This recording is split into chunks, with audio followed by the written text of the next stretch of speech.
The idea for Pacha was that we would help start sustainable soap shops in the developing world to provide employment and opportunities for people to help themselves. And that was the main driver behind Pacha from the beginning. But throughout the process, in not taking the nonprofit route of just simply raising money to help in the effort, we ourselves wanted to understand exactly what it meant to be not only soap makers but also business owners, and so that if we were to help set up a small enterprise, we would have knowledge and understanding of how to do it, kind of walking it before we fully got into how we do it.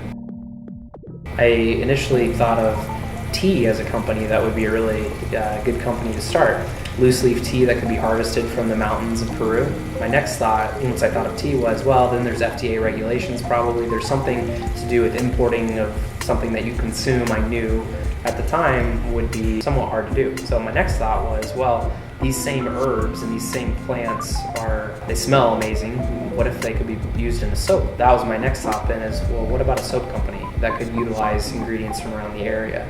And then as I thought about it, it started to make more and more sense because soap was a very needed thing. I was working at a school at the time, working at a school and then also a place helping to rebuild in construction. During my time working at the school, working with children, and seeing that soap was not a regular part of the day of washing hands after going to the bathroom before eating, much is the case with most children. And it's not to say that soap wasn't available there, but it's to say that it was an area that could use focus. So I thought a soap business of helping to propagate better wash practices. So it just made total sense that not only the ingredients could be found from the area. I knew a little bit, like I was always a fan of places like Whole Foods and smelling soap, and so I knew that would be something that could be made, and then I also knew that it would be beneficial. So that's what came about soap. And the deeper I got into it, and the deeper I got into this idea, the more it started to make sense.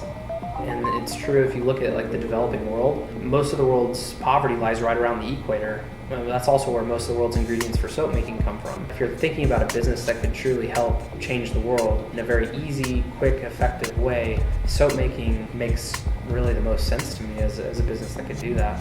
So as we got deeper into it, it really seemed that it made a good choice in soap. Plus, it's just really fun to make. While we help start soap shops, and while that is a big focus for us, to help propagate that and to see it as a way of employing people in the developing world and helping them help themselves, it's also something fun that we get to do here. So we get to actually make soap every day. We get to make beautiful new soap all the time. It's just such a fun art form and craft that we get to participate in. We believe in an idea that's bigger than what we do. So what we do is we make soap. How we do it, well, we do it in an amazing way. We create our own equipment, we create our own processes. That's how we do it. But why we do it is because we believe business can free people, and that's the biggest element behind why we do what we do every day. So it could be soap, it could be other things, but our why is the most important element.